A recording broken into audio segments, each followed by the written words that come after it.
నమస్తే పిల్లలు. ఈ వీడియోలో మనం 6వ తరగతి పాఠ్యపుస్తకంలోని కొన్ని ముఖ్యమైన అర్థాల గురించి తెలుసుకుందాం.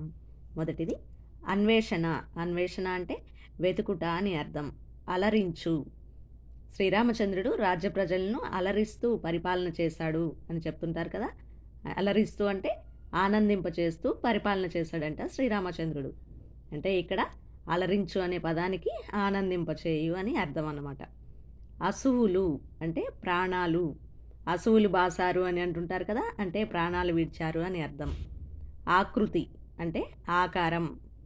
ఆవశ్యకత అంటే అవసరం అని అర్థం. ఇంతి అంటే స్త్రీ.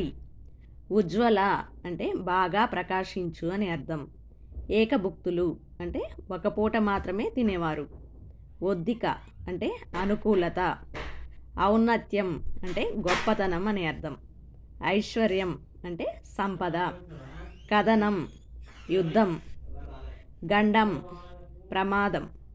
చేటు చేటు అంటే కీడు అని అర్థం. స్మరించు అంటే తలచుకొను అని అర్థం. హితుడు అంటే మేలు కోరేవాడు.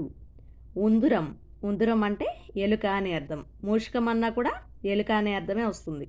రెండు కూడా పర్యాయ పదాలు అన్నమాట. జాగిలము అంటే కుక్క.